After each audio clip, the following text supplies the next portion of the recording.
This is CGTN, China Global Television Network.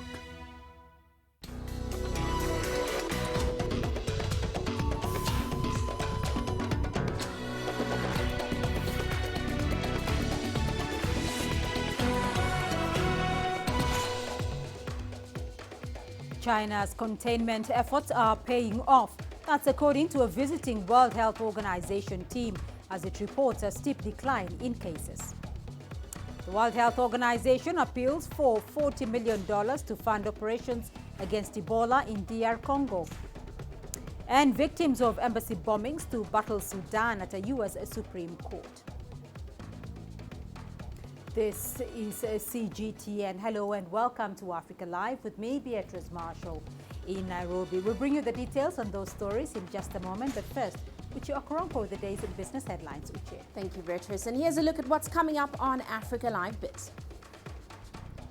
Nigeria posts its highest quarterly growth since recession in the months to December last year. And South Africa could raise taxes when it presents its budget statement later in the week. Of course, all that coming up within the program. For now, back to you, Beatrice. Uche, thank you. And let's begin the broadcast with the latest on the novel coronavirus outbreak. In China, 24 provincial-level regions, including Beijing, Shanghai and Tianjin, reported no new cases on Sunday. The country has over 77,000 confirmed patients altogether, but just under a third of them have now recovered. There were just over 400 new cases around the country reported on Sunday, most of them in Hubei province, where the outbreak originated late last year. Guangdong, Sichuan and Henan provinces are the next worst affected areas, each with more than 1,200 cases. The disease has spread to 31 other countries, which have reported over 2,200 cases and 31 deaths. Afghanistan, Kuwait, Bahrain and Iraq recorded their first cases today, all with links to Iran. South Korea reported 231 new cases, bringing its total to 833. And Italy has the largest tally outside Asia, with more than 200 cases. Iran is the worst hit country in the Middle East, with over 60 cases. In Japan, the majority of cases were aboard a cruise ship, which was quarantined off Yokohama. All passengers have disembarked. Now, officials from China and the World Health Organization have given the latest updates on the coronavirus outbreak at a press conference in Beijing. Let's take a listen. Most patients have mild symptoms and can be recovered. The percentage of people showing mild, severe and critical symptoms is around 80, 13 and 6% respectively. And the mortality rate is about 3 to 4%. But only 0.7% outside Hubei province.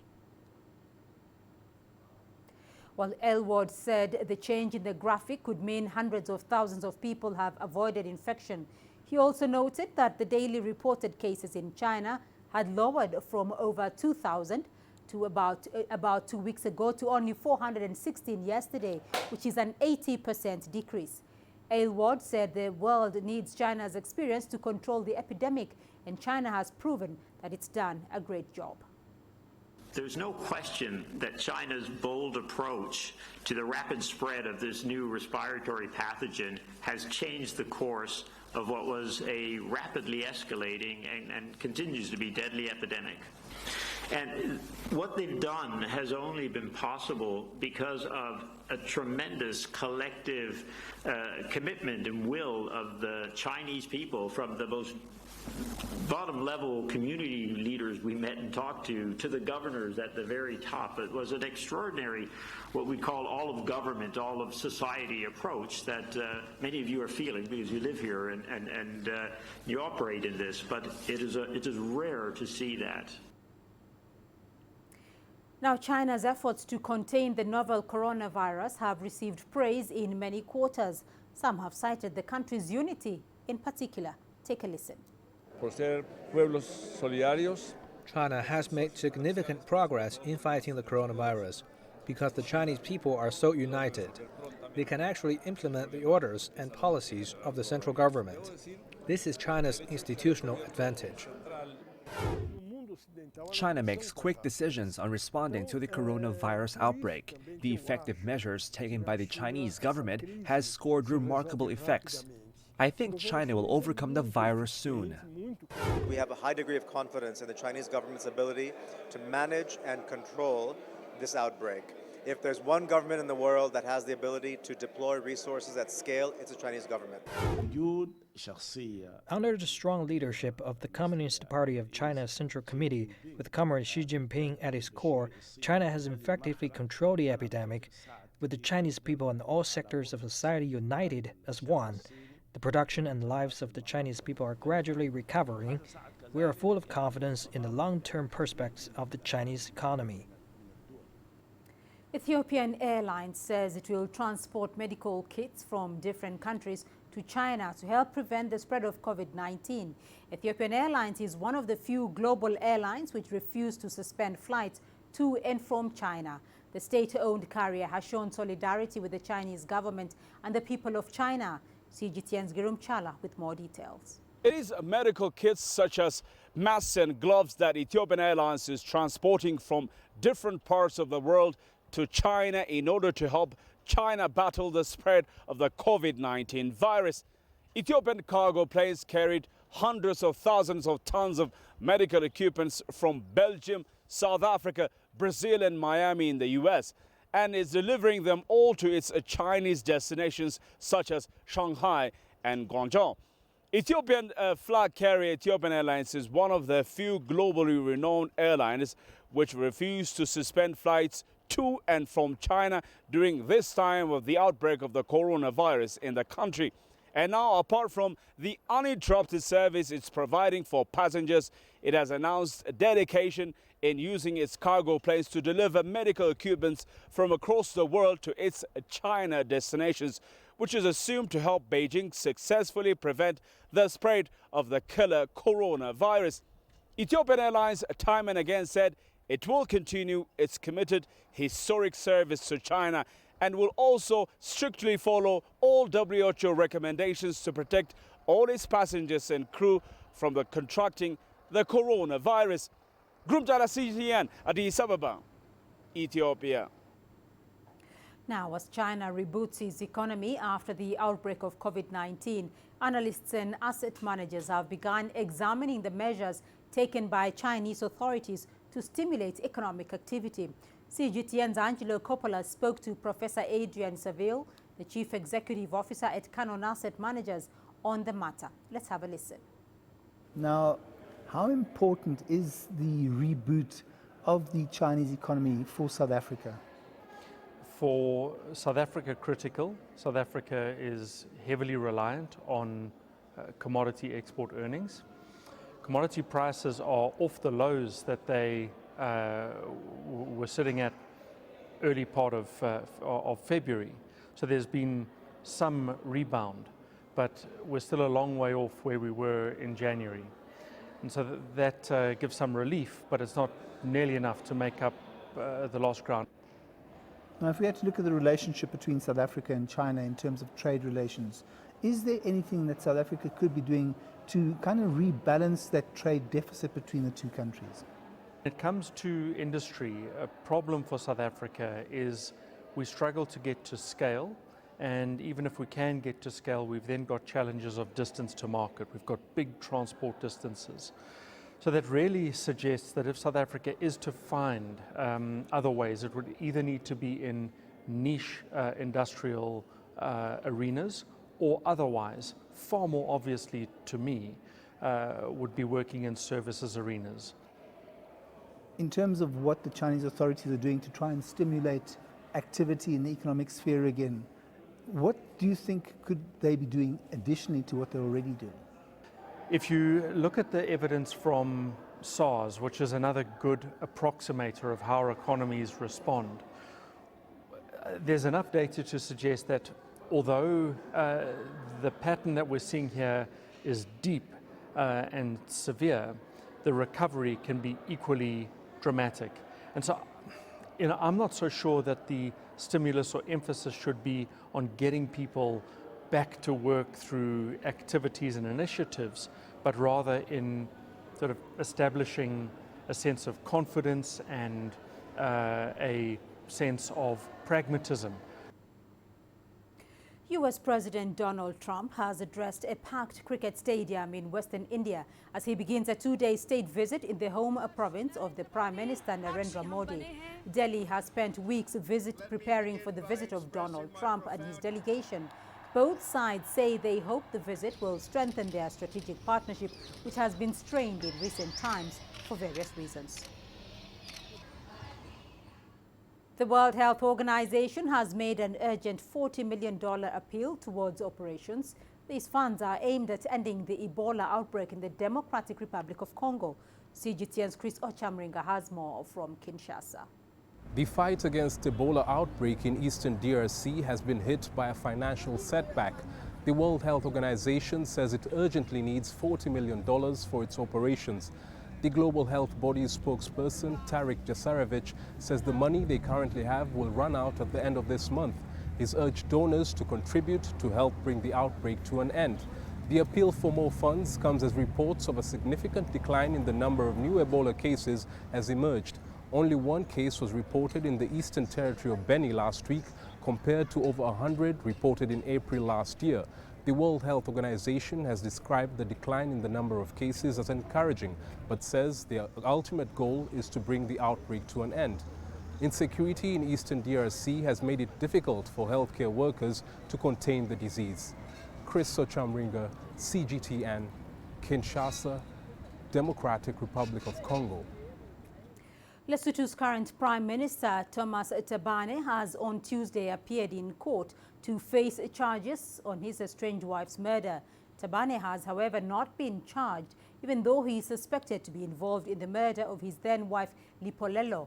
Lipolelo was shot dead in June 2017, 2 days before Thabane took office for the second time as Prime Minister, and 2 months before he married his current wife, Masaya. Here is CGTN's Angelo Coppola with more details.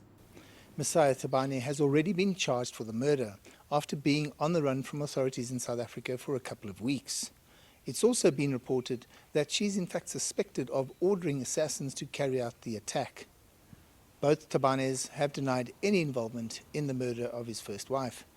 But before the magistrate could actually charge the Prime Minister, his defense raised a very important constitutional question. It is of common cause that the person sought to be joined as accused number 2 is a sitting Prime Minister of His Majesty's government. In a nutshell, the question that the defense seeks to refer to the High Court, sitting as a constitutional court, is whether a sitting Prime Minister can be criminally charged. I must admit at the outset that this is indeed a novel case in our country, and whose determination we shall eagerly anticipate. Having had submissions from both sides, and on authority of the decision of the Court of Appeal in the case of Motobi and Anada versus the Crown, to which this court was referred, I find that there is indeed a substantial question of law raised. The application for referral of the matter to the High Court is granted as prayed. I now hand down the ruling. Court is adjourned. There is no return date yet for the High Court to hear the constitutional matter, and until such time as the matter is heard and ruled on, it appears that the current Prime Minister won't in fact be charged in the matter of his wife's murder. Thabane has in fact already announced that he plans to resign by the end of July as Prime Minister. Thabane was meant to appear in court on Friday, but was absent for what his aides have now called a medical appointment. And in fact, a sick note was presented to police officials by the President's legal team. So the court case into the murder of Thabane's first wife is on hold until the higher court rules, and Thabane remains the sitting Prime Minister until he steps down at the end of July. I'm Angelo Coppola for CGTN in Johannesburg, South Africa. The African Regional Bloc IGAD is set to approve a deal that will remove visa restrictions for citizens of member states. This came up during an IGAD ministerial meeting in Sudan on Monday. The agreement is scheduled to be endorsed this week, as Patrick Oyet reports from Khartoum. The Horn of Africa region has a population of more than 230 million people, according to IGAD, but entry restrictions between IGAD countries are hindering the flow of goods, services, people and capital. This is constraining economic growth and cooperation. We have restrictive visa regimes. Much as the right of entry, or the right of entry, freedom of movement is enshrined in our international laws, in our constitutions, we still ask for visas.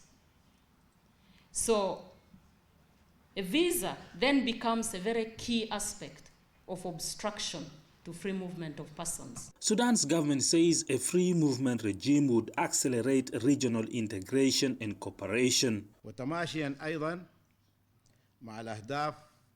This whole program of free movement is good, and we wish it becomes a reality in the whole of Africa, to allow our people to move freely and to enjoy more freedom.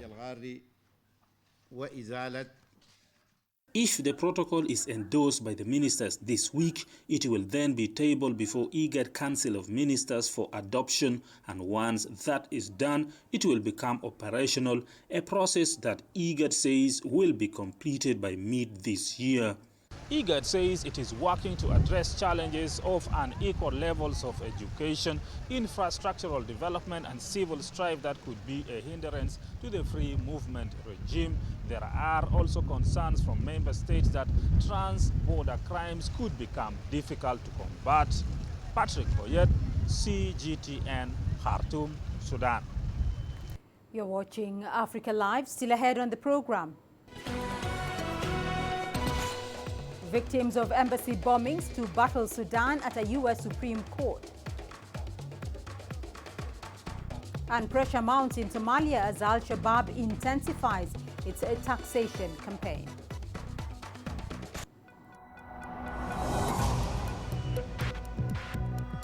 Each day, there are millions of stories. Each one can open new perspectives, new possibilities. Wherever you look, we are there to see, discover, explore. We put the pieces together to find what really matters to you, all around the world, all around the clock. Our reporters are at home across the globe.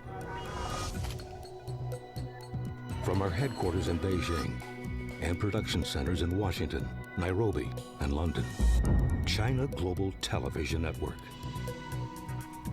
Stories from across the globe, reaching people across the globe. CGTN. See the difference.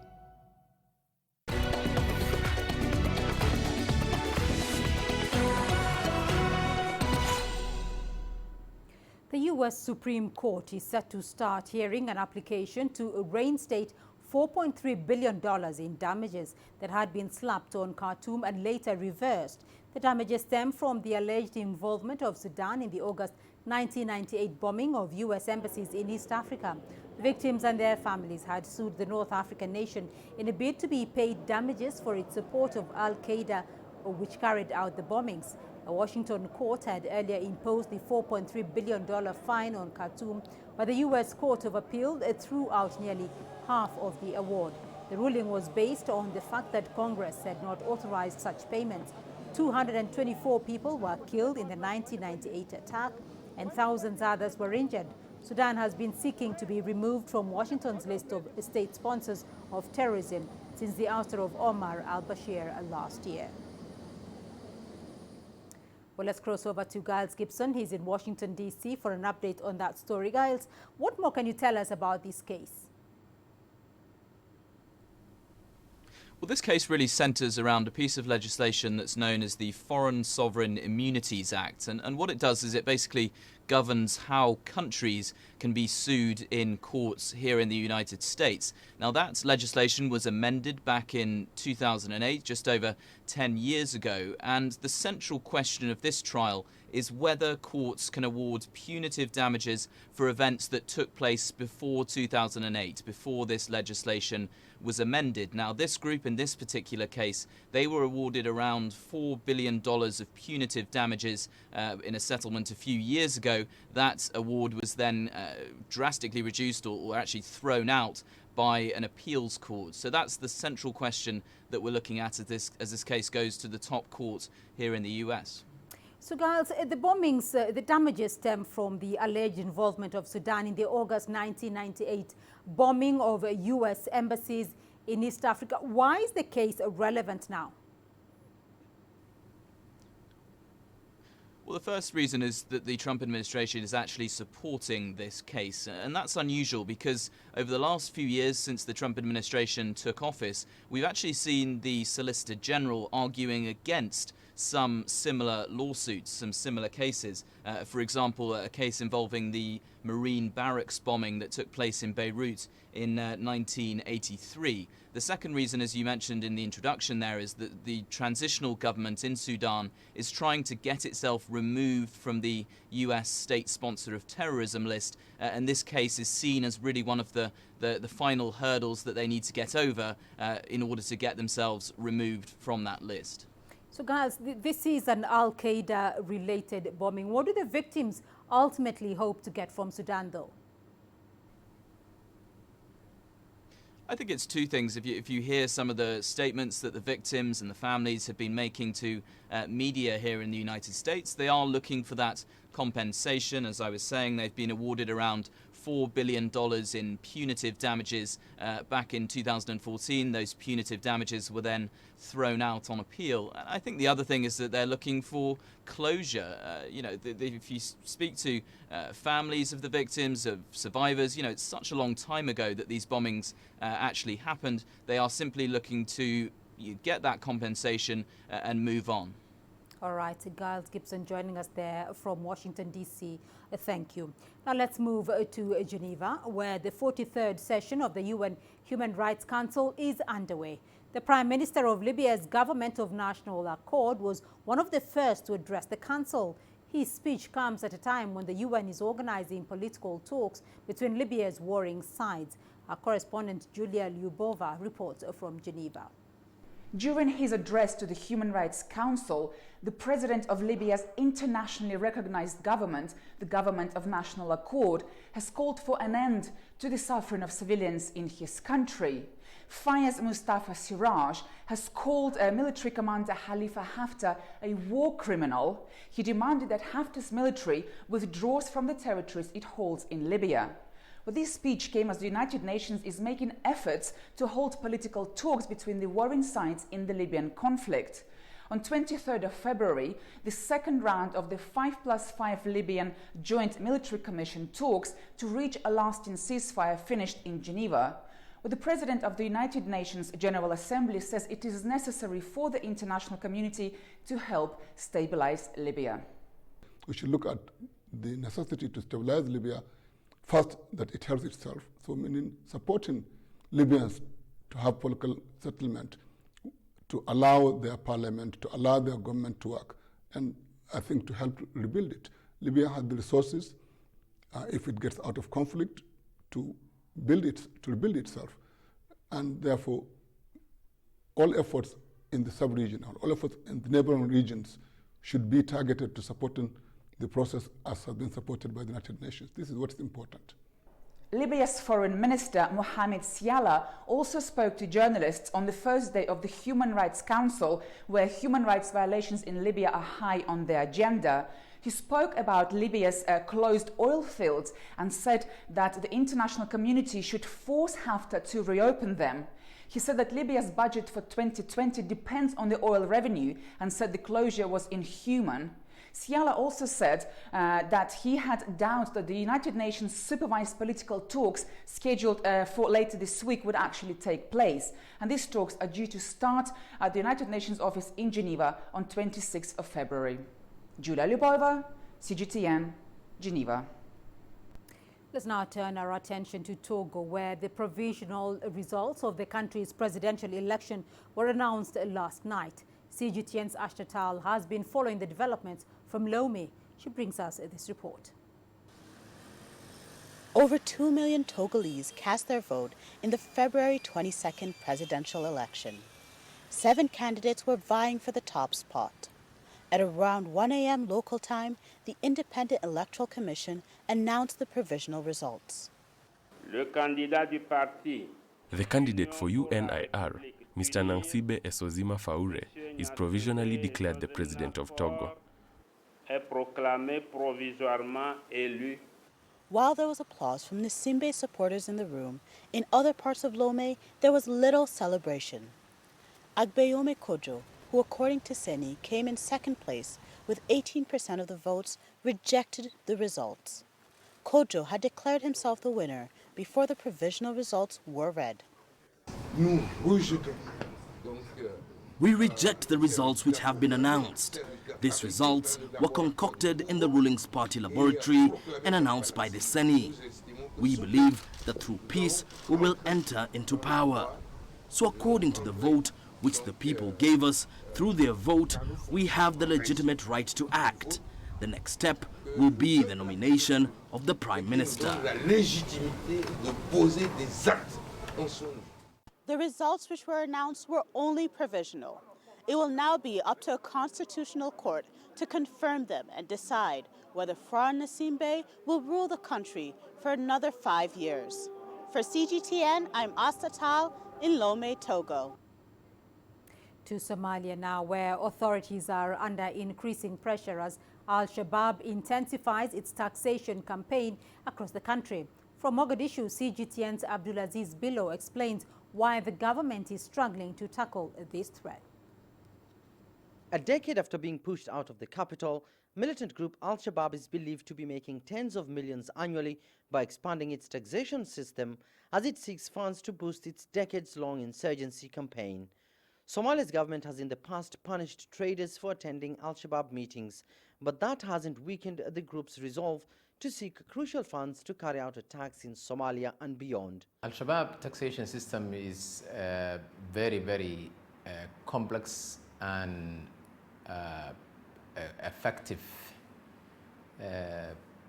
mechanism that they have been building on the ground for quite some time. They have been improving, but they have morphed to a very systematic and a complex taxation system where there is almost all business sector taxing from rural livestock to trade. Mogadishu has in recent months enforced tax collection at all points of entry. Revenue mobilization is one of the key benchmarks set by the international creditors as the Horn of Africa nation seeks debt relief. Similarly, Al-Shabaab is seeking to capitalize on the latest financial reforms by using force against those who refuse to pay. Authorities say the group is already extorting millions of dollars by targeting lucrative businesses like telecom firms, banks and remittance companies. Already the laws are established. It's illegal what they are illegal organization, and also they are extortion in terms of the legal framework inside Somalia. It's a matter of implementation, which is what the minister himself have admitted that the government has not been able to stop. So it's not about absence of legal framework, it's about implementation and enforcement. Taxation is not only limited to cash, but research by several think tanks also reveal that the group is maintaining a tight grip among farmers and pastoral communities. In recent years, the group has been accused of boosting its Zakawat collection, the non-monetary taxes that include farm produce and livestock. For the business community in Mogadishu and beyond, they have no option but to pay taxes to both the Somali government and militant group Al-Shabaab, forcing traders to hike prices of goods to cater for the increasing costs. Meanwhile, government forces have made inroads into Al-Shabaab last remaining strongholds. But with no end in sight to the militant insurgency, experts say authorities must create a secure business environment free from extortion as the private sector seeks to attract foreign investments. Abdul Aziz Bilo, CGTN, Mogadishu, Somalia. Well, let's now go to Uche Okoronkwo for the latest business news. Uche. Thank you, Beatrice. And here's a look at what's coming up. Nigeria posts its highest quarterly growth since recession in the last quarter of 2019. And South Africa could raise taxes when it presents its budget statement later in the week.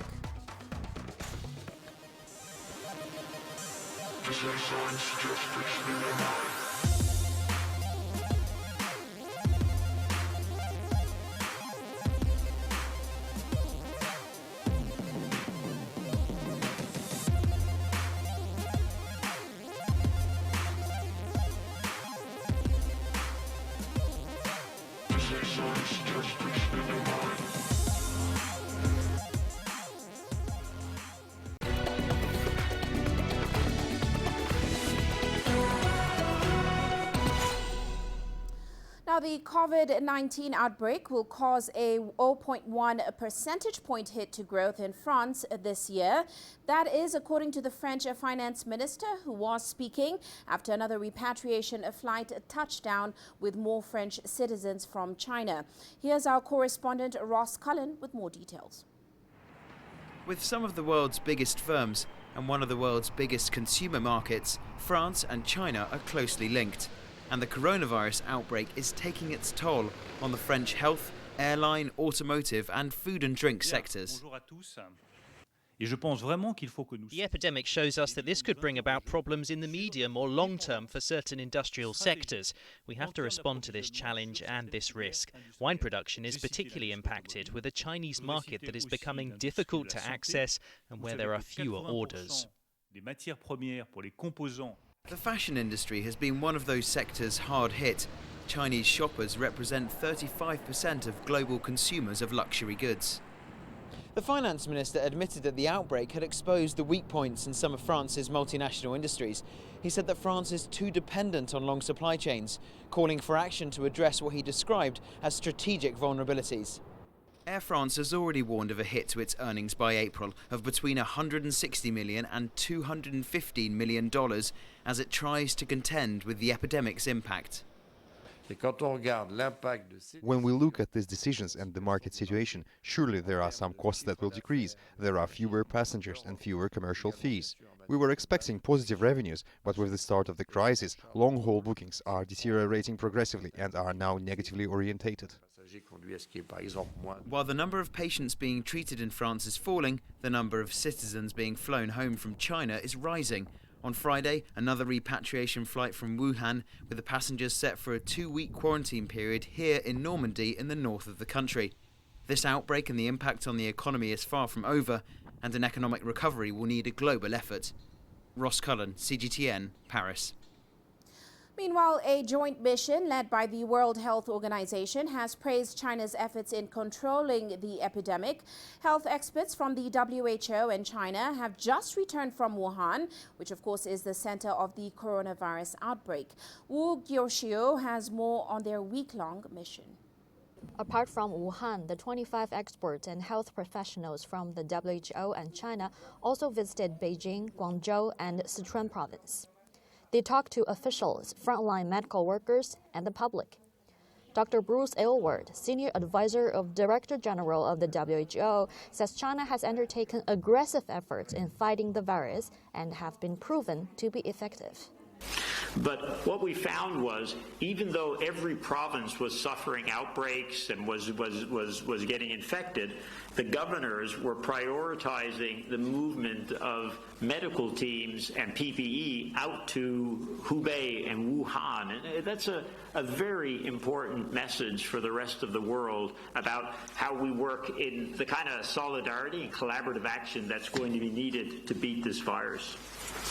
And it's the opinion of the joint mission, after looking at this very, very closely and in different ways, that there's no question that China's bold approach to the rapid spread of this new respiratory pathogen has changed the course of what was a rapidly escalating and continues to be deadly epidemic. The WHO expert says China's efforts have reduced at least 10,000 or even tens of thousands of possible infected cases. Some of these efforts can be recommended to the rest of the world. We do not yet have preventative drugs or developed vaccines, so the non-pharmaceutical measures such as social distancing and self-protecting measures adopted by the general public have changed the course of the epidemic. We believe the earlier the better. The joint mission found that even though people of all ages can be infected by the virus, the average age of the infected patients is 51. Even as over 3,000 medical staff have been infected, new confirmed cases are on the decline.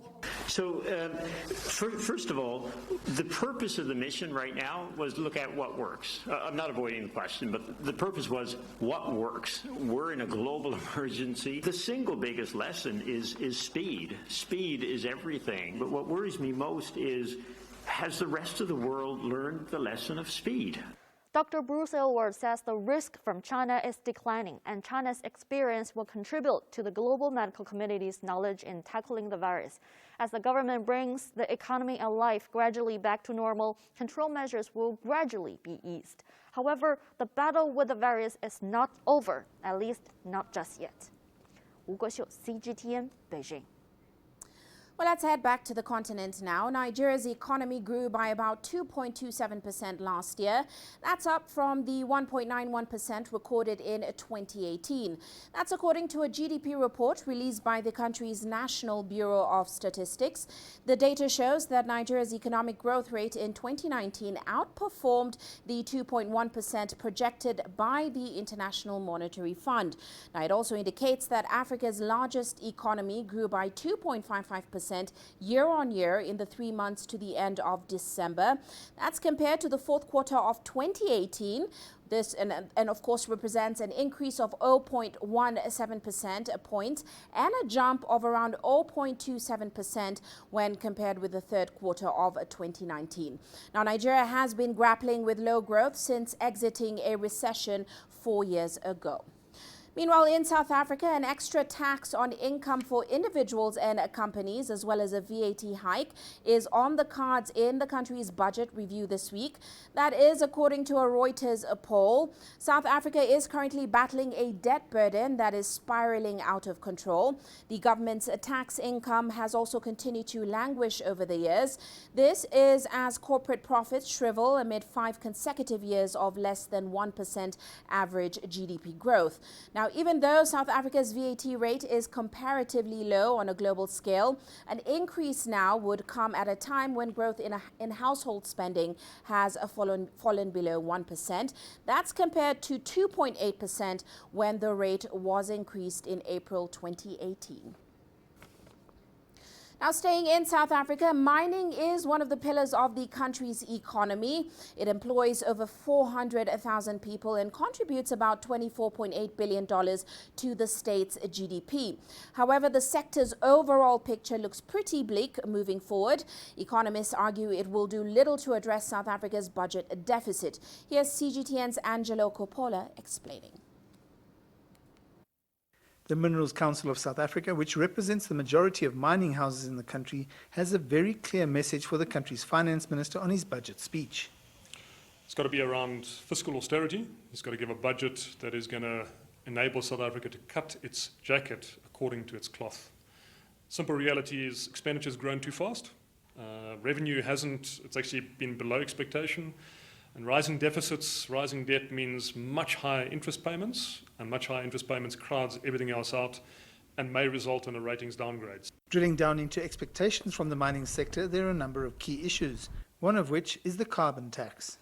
There is still a lot of uncertainty, and the problem, some of the uncertainty has been resolved for the 2 years that we have the short term and the initial tax, but we need longer term understanding of where that is going. I mean, electricity is our big worry, and the pressure is not only from electricity availability and the cost of that, but what carbon tax does to that cost And on the other hand, the consumers are saying, well, we want to buy a carbon-free cell phone.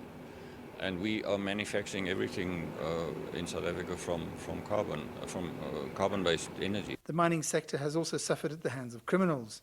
Criminal gangs attacked 19 resource processing plants in 2019. The council wants to see some action on that front. Putting additional resources into areas like the criminal justice system, making sure that the perpetrators of state capture are prosecuted. The perpetrators of corruption in private businesses are also convicted, and having sufficient resourcing in policing to help set up a mining-specific dedicated police unit would be some of the angles that we're looking at. Every budget, every year is considered the most important. This time around, though, we've got just one rating agency who's watching very carefully that the country and the finance minister has a plan. What the rating agencies want to hear is that there is a plan that they are busy implementing, so that there is more certainty that we will turn the runaway debt around. And if he doesn't do that, there will be a downgrade. I'm Angelo Coppola for CGTN in Johannesburg, South Africa. Well, let's move on now. One of the effects of climate change is water scarcity. While CGTN's Yasser Hakim looks at the impact of climate change on water availability in Egypt. Over 90% of Egypt's water resources comes from the River Nile. It is used for drinking, agriculture and daily consumption. However, global warming, one of the effects of climate change, could reduce rainfall on the River Nile. The problem with Egypt that it is in an area that has very little rain. And through the global warming, this phenomenon, this problem has been accentuated. The rainfall is also diminishing in Africa. But Ethiopia gets a very high share of this water, of this rain. The Renaissance Dam built by Ethiopia on the Nile threatens to cut Egypt's water share. Egypt is already suffering from water poverty, and the dam can be even more harmful. The government is encouraging people to conserve their water use to sustain any expected losses. Let's talk about the agricultural sector, because this is the sector that consumes 85% of the water in Egypt that comes through the Nile. We have been used to a kind of irrigation system that is not valid anymore these days. We used to just let the water inundate the whole area and leave it there for some time. This was too much water for the purpose of agriculture. Now we should use the dropping system, where the plant will get the necessary water quantity only, not more. The government is also working on alternative sources of water. It has embarked on huge desalination projects from the Mediterranean Sea. These alternative sources, however, are costly and can only cover about 10% of Egypt's needs. Cairo is extensively negotiating with Ethiopia to ensure that the Renaissance Dam doesn't affect its water share. At the same time, there's an extensive awareness campaign for Egyptians not to abuse their water consumption. Yas Hakim for CGTN, Cairo. Now, Kenya is set to implement recommendations from a sugar task force, which was appointed by President Uhuru Kenyatta in December 2018. The team presented its report to the president earlier on Monday. Amongst the recommendations, there is a reintroduction of a sugar levy and a privatization of public sugar mills in order to enhance their efficiency. The sugar levy will be used to help farmers improve their crop. Kenya has also committed to strict compliance of COMESA regulations that should allow a free movement of sugar from other countries, encouraging competition. Now, Kenya's sugar industry has been ailing for a while now, and that's due to poor management of sugar farms and the availability of cheaper products from other COMESA nations. Well, that's all for now in Africa Live Biz, but coming up later on Global Business Africa, we'll look at what options South Africa's Finance Minister Tito Mboweni has to finance this year's budget. Of course, all that coming up top of the hour. For now, back to you, Beatrice. Uche, thank you. And we still have more news for you here in the program. Here's what's coming up. We'll also be looking at how South Africa's millennials shun marriage to pursue dreams.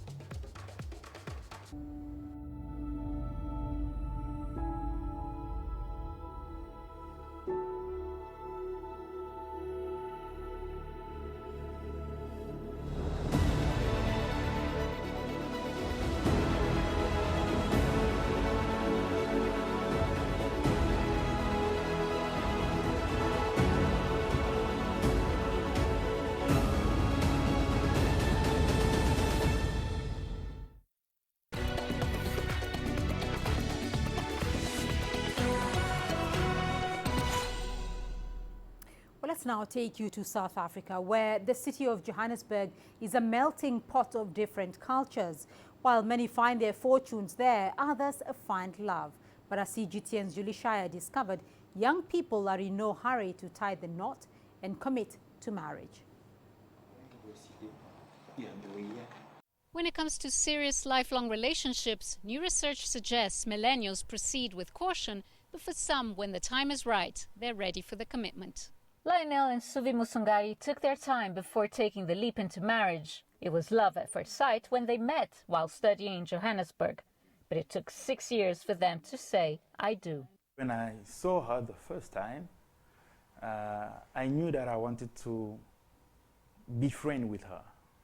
But that wasn't enough. I was still a student, and obviously I couldn't get married because how was I going to provide for her? That was a huge step. So I was working on my studies and at the same time what to do after that. You can't just get married because you love each other and everything. There's a lot of things that come in between. There's families, there's responsibilities, maturity and all of that. So at a certain point you are in a relationship, you don't really talk about marriage, but inside you, you know that I'm not really ready for that. There were doubts for both of them as their relationship grew. Lionel's parents divorced after a troubled relationship, and his father remarried while he was a child. My mom was the strong lady that told us, listen guys, your dad has left, but he's still your dad. You have to love and respect him. And we into this all together. Let's pray, one day things will change. So that word of encouragement gave me this hope. I have now the challenge of not repeating what he did. I have the challenge of doing the best for my wife. Because I remember one day my mom was like, never raise your hand on a woman.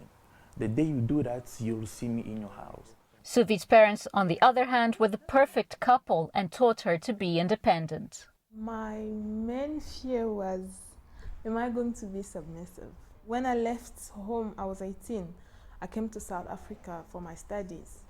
From there already, I was taking decisions about my life. When we started dating, it wasn't easy for me to open up, to open my life so that I could start sharing things with him, and then sometimes listening exactly to what he's saying. It was a fight.